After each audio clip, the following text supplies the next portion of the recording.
The topic is good governance. सबसे पहले हम समझेंगे गवर्नेंस का मतलब क्या होता है। गवर्नेंस का मतलब है कि किस तरीके से द वे डिसीजंस लिए जाते हैं और उनको इम्प्लीमेंट किया जाता है, तो उसको हम कहते हैं that is governance. And good governance मतलब अच्छी तरीके से डिसीजंस को लेना और डिसीजंस को इम्प्लीमेंट करना है। गुड गवर्नेंस का मतलब है टेकिंग एंड इम्प्लीमेंटिंग डिसीजंस एक ट्रांसपेरेंट मैनर में, अकाउंटेबल होके कि जो भी आप एक्शन ले रहे हो, जो भी डिसीज़न आपने लिया उसके लिए आप जवाबदेही हो, रिस्पॉन्सिव होके कि लोगों की नीड्स को आप फुलफ़िल कर रहे हो, एंड सिटीजन फ्रेंडली। आपको ऐसा डिसीजन लेना है, आपको इस तरीके से इम्प्लीमेंट करा है सो दैट सिटीजन्स को उससे क्या हो, फ्रेंडली, मतलब सिटीजन को मदद हो, सिटीजन की सहायता हो। इसका मतलब होता है गुड गवर्नेंस, अगर हम बेसिक कॉन्सेप्ट देखें तो।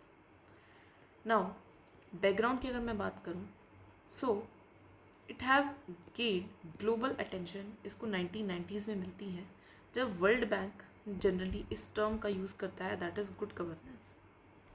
बेसिकली जो कंसेप्ट है ये वर्ल्ड बैंक ही लेके आता है टू इम्प्रूव करने के लिए एडमिनिस्ट्रेशन इन डेवलपिंग नेशंस। ये कहता है कि मैं ना, आपको क्या करना है, अगर आपको एडमिनिस्ट्रेशन में अच्छा करना है, आपको डेवलपमेंट लानी है ना अपने नेशन में, जो डेवलपिंग नेशन है स्पेसिफिकली, तो आपको गुड गवर्नेंस को फॉलो करना चाहिए। That is a way that is being transparent, accountable and responsive while taking and implementing a decision. ठीक है, इसको यूनाइटेड नेशन भी ऑल्सो सपोर्ट करता है। मेन दो ऑर्गेनाइजेशंस जो उसको सपोर्ट करती हैं that is world bank and United Nations. कोशिश करेंगे कि हम दैट इज़ आंसर राइटिंग के चलते इसको लिखे, इनकलकेट करें अपने नोट्स में। बेसिक मीनिंग समझ में आ गया, बैकग्राउंड समझ में आ गया। अब बात करते हैं इसके कैरेक्टरिस्टिक्स क्या हैं।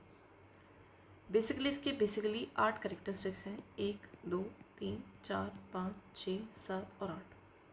इसको याद करने का एक हम निमोनिक बना सकते हैं। Just a minute.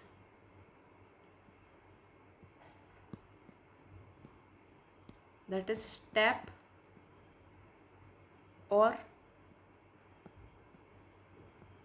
रैक, है ना। टैप रैक इसका क्या है, आज से निमोनिक है। टी फॉर ट्रांसपेरेंसी, कि ट्रांसपेरेंसी लानी है, कुछ भी छिपा के नहीं करना है, सब कुछ खुल के करो, ओपननेस लेके आओ एडमिनिस्ट्रेशन में। देन अकाउंटेबिलिटी का मतलब है कि जो भी एक्शंस आपने लिए, जो भी डिसीजन आपने लिए, कोई पॉलिसी बनाई है, कोई लॉ लेके आए हो, क्या उसको इम्प्लीमेंट कैसे कर रहे हो, क्या मेथड्स यूज़ कर रहे हो, इन सब में आपको क्या रह रहा है, अकाउंटेबल रहना, आपको जवाब देना पड़ेगा इन सब का। पी फॉर पार्टिसिपेशन, कि क्या करना है, लोगों को पार्टिसिपेट कराना है एडमिनिस्ट्रेशन में। उनसे पूछो कि उनके क्या ग्रीवेंसेस हैं, उनसे पूछो कि क्या सजेशंस वो देना चाहेंगे to make administration better. Participation कराओ उनका। R for rule of law, rule of law का मतलब क्या होता है कि सब रूल सबसे ऊपर है और सब लॉ के सामने बराबर है, that means rule of law. और इसी से क्या आता है, जस्टिस आता है। जब हम सब लॉ सबसे ऊपर रहेगा और सब लॉ के नीचे और बराबरी पे रहेंगे, तो उससे क्या होगा, जस्टिस होगा, इक्वलिटी आएगी। Effectiveness and efficiency, E for, अच्छा एक और एर है उसको पहले कर लेते हैं, रिस्पॉन्सिवनेस, कि आपको जो भी नीड्स हैं ऑफ द पीपल, उनको क्विकली रिस्पॉन्ड करके उनको फुलफिल करना है, दैट इज़ मीन्स रिस्पॉन्सिवनेस। ज़रूरत है, जैसे कि फॉर एन एग्ज़ाम्पल, एक इलाका है, वहाँ पे ज़रूरत है एडमिनिस्ट्रेशन में कि वहाँ पे ड्रेनेज बहुत बुरा है,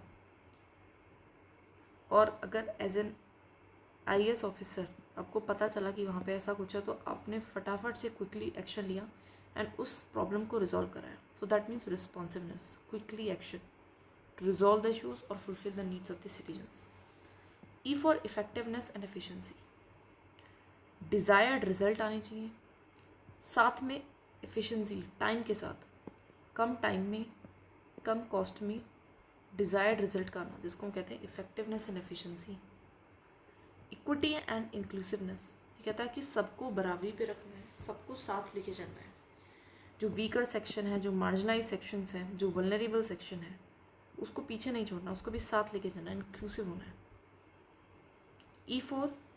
सी फॉर कंसेंस ओरिएंटेशन, डिसीज़न को एक पर्सन नहीं लेगा, कंसर्न्स बैठाओ, बाकी लोगों से भी डिस्कशन करो, स्पेशली द सिटीजन्स, जिसको हम सिटीजन पार्टिसिपेशन भी कह रहे हैं, एंड ऑल द अदर जो भी स्टेक होल्डर्स हैं, उनसे बातचीत करो जब तक कि कोई डिसीज़न हो, सो दैट हम एक कॉम्प्रिहेंसिव डिसीज़न ले पाए, एक ऐसा डिसीज़न जो कि सबकी रिक्वायरमेंट्स को कहीं ना कहीं फुलफिल करता हो और कम से कम किसी को प्रॉब्लम करे. So these are the basic characteristics या प्रिंसिपल्स, वेरी वेरी इंपॉर्टेंट है. अगर ये आ गया ना, ये आ गया, इसी से जोड़ के कोई भी आंसर लिख सकते हैं, ठीक है. So this is all. Now application क्या है, मतलब क्या रियल लाइफ में भी ऐसा है क्या? बिल्कुल है. जैसे कि RTI एक्ट है, गवर्नमेंट RTI एक्ट लेती है. बेसिकली RTI एक्ट है क्या? Right to information. कि कोई भी नॉर्मल इंडिविजुअल, कोई भी normal citizen of India ask कर सकता है किसी भी मिनिस्ट्री से, किसी भी डिपार्टमेंट से, किसी भी ऑर्गेनाइजेशन से कोई भी क्वेश्चन पूछ सकता है, या फिर तो फंड से रिगार्डिंग हो, कोई पॉलिसी आई है तो उसका कैसा काम चल रहा है, कोई डेटा मांगना हुआ, तो वो सब कुछ पूछ सकता है. तो इससे कहीं ना कहीं ट्रांसपेरेंसी आ रही है ना, लोगों को पता चल रहा है कि गवर्नमेंट के डिपार्टमेंट्स वगैरह कैसे काम कर रहे हैं. साथ में अकाउंटेबिलिटी भी फिक्स हो रही है क्योंकि वो आंसरेबल हो रहे हैं टू द पब्लिक, ठीक है. डिजिटल इंडिया, डिजिटली हर चीज़ को करेंगे तो उससे क्या आएगी, ऑफकोर्स एफिशिएंसी आएगी हमारी, हम एक डिज़ायर्ड रिजल्ट तक पहुंच पाएंगे डिजिटली, राइट. इफेक्टिवनेस आएगी, कॉस्ट भी कम आएगी, कम टाइम में हम उस चीज़ को कर सकते हैं. जैसे कि फॉर एन एग्जाम्पल, पहले आपको कुछ भी करना है लाइक ना, तो अब आपको एक लंबी लंबी लाइनों में नहीं लगना पड़ रहा है ऑफिस के बाद, आप डिजिटली उस चीज़ को करवा पा रहे हैं. तो टाइम कम, कॉस्ट कम और डिज़ायर्ड रिजल्ट आपको मिल रहा है. सोशल ऑडिट्स, सोशल ऑडिट से आपको पार्टिसिपेशन देखने को मिलता है. कैसे मिलता है? देखिए सिंपल सी बात है, सोशल ऑडिट का मतलब क्या है कि समाज में अगर कुछ भी गलत हो रहा है तो नॉर्मल जो सिटीजन्स हैं वो उसके रिगार्डिंग कंप्लेन कर सकते हैं. तो क्या कर रहे हैं वो, एक तरीके से पार्टिसिपेशन ही तो कर रहे हैं. रिजर्वेशन से आपको इक्विटी देखने को मिलता है. रिजर्वेशन वुमेन का, देखो बहुत जगह हमने रिजर्वेशन की बात कर ली है, तो हम ऐसे कर सकते हैं कि कहीं हम रिजर्वेशन लिखते हैं SC ST का, कहीं रिजर्वेशन लिख सकते हैं EWS का, कहीं रिजर्वेशन लिख सकते हैं वुमेन के लिए, अभी जैसे लेजिस्लेचर वगैरह में आए हैं. तो इक्विटी, ऐसा समाज जो पीछे पिछड़ा हुआ है, विलनरेबल है, उसको हम साथ में लेके चल रहे हैं और उसके लिए हमने रिजर्वेशन करा, तो इक्विटी आ रही है उससे कहीं ना कहीं. E courts and online grievances portals, e court आ रहे हैं. ई कोर्ट किस लिए आ रहे हैं? वही कि जिससे एफिशिएंसी वगैरह आए, राइट. ऑनलाइन ग्रेवियंस पोर्टल कि आप रिस्पॉन्सिव बनो, जब आप ग्रेवेंसेस सुनोगे, जब प्रॉब्लम सुनोगे, तभी तो आप उनको सॉल्व कर पाओगे. राइट टू एजुकेशन एक्ट हम लेके आए हैं. आयुष्मान भारत, आयुष्मान भारत क्या है कि जो भी दैट इज़ की कुछ इंश्योरेंस स्कीम थी, है ना, कुछ पैसे वैसे देने से रिगार्डिंग थी, तो वो भी वही है कि हम सबको इंक्लूड करके चलना है, दैट इज़ इंक्लूसिव. इसको इंक्लूसिवनेस का हम एग्जाम्पल लिख सकते थे यहाँ पे, ये रहा इंक्लूसिवनेस. नाउ चैलेंजेस क्या हैं? तो सबसे पहला है करप्शन, रेड टेपिज्म. पता ही है कि जो भारत है उसमें जो एडमिनिस्ट्रेशन है वहाँ पे बहुत ज़्यादा करप्शन है. करप्शन पैसे का भी हो सकता है, डिसीजन लेने में फेवरेटिज्म है ना, नेपोटिज्म, ये सारी चीज़ें. या रेड टेपिज्म, रेड टेपिज्म का मतलब क्या होता है? फीताशाही, कि कोई काम है उसको डिले ही रख देना. उस पर एक फ़ाइल है, उस पर मैंने फ़ीता लगा के उसको बांध लगा के लॉकर में रख के छोड़ गए, 2 साल 4 साल निकल गए. इसको कहते हैं रेड टेपिज्म, मतलब डिसीजन ही नहीं लेना, डिले करते रहना चीज़ों को. पॉलिटिकल इंटरफेरेंस बहुत ज़्यादा है. अच्छा, रेड टेपिज्म में तो उससे क्या उल्लंघन हो रहा है, हम ऐसा कनेक्ट करके थोड़ा चले उसके कैरेक्टरिस्टिक्स से. तो रेड टेपिज्म का मतलब क्या है? दैट इज़ आप रिस्पॉन्सिव नहीं बन रहे हो, आप डिले कर रहे हो चीज़ों को, क्विकली आप नीड्स को सॉल्व नहीं कर रहे हो. पॉलिटिकल इंटरफेरेंस, पॉलिटिकल इंटरफेरेंस का मतलब है दैट इज़ कि पॉलिटिशियंस का बहुत ज़्यादा इंटरफेरेंस रहता है एडमिनिस्ट्रेशन में, जैसे ही वो काम नहीं कर पाते हैं. और कहीं ना कहीं पॉलिटिशियन को चाहिए अपने आगे सर झुकाने वाली ब्यूरोक्रेसी, तो उसकी वजह से बहुत ज़्यादा क्लैशेस एंड कॉन्फ्लिक्ट देखने को मिलेगा. लैक ऑफ सिटीजन अवेयरनेस, लोगों को ही नहीं पता है कि उनके पास क्या राइट है. आधे लोगों को ये नहीं पता RTI है, आधे लोगों को ये नहीं पता कि आप सोशल ऑडिट कर सकते हो. अगर आप देखते हो कि कोई सी चीज़ की गलत काम हो रहा है तो आप उसके अगेंस्ट कंप्लेन कर सकते हो. ग्रेवेंस पोर्टल्स के बारे में नहीं पता है कि कहाँ पे कंप्लेन करनी है. सो लोगों को ही अवेयरनेस नहीं है. इनएफिशिएंसी एंड डिलेज आपको बहुत ज़्यादा देखने को मिलते हैं. डिले बहुत सारी वजह से होते हैं. बहुत बार होता है कि कोई ब्यूरोक्रेट अपने ऊपर ना एग्ज़ाम ही लेना चाहता कि इससे अगर हो सकता है कि कोई प्रॉब्लम हो तो इस वजह से वो उसको डिले करता रहता है, या फिर हम कह सकते हैं कि वो करप्शन का वेट कर रहा है कि पैसा मिल जाए किसी भी तरीके से, या फिर पॉलिटिकल डिलेज, पॉलिटिकल रीजंस भी हो सकते हैं, lot of reasons are there. Digital divide, हम कह तो रहे हैं कि हम चीज़ों को ई गवर्नेंस से करेंगे, गवर्नेंस सर्विसेज प्रोवाइड कराना वगैरह, लेकिन इलेक्ट्रॉनिक वे में। लेकिन अगर हमने ऐसा किया तो कहीं ना कहीं डिजिटल डिवाइड हमारे यहाँ पे देखने को मिलेगा, उससे भी प्रॉब्लम हो सकती है, और वो भी कहीं ना कहीं एक चैलेंज है in the implementation of good governance. So corruption का होना, रेड टेपिज्म का होना, पॉलिटिकल इंटरफेरेंस का होना, लोगों के पास अवेयरनेस नहीं, inefficiency and delay and digital divide. Now regulatory governance क्या है?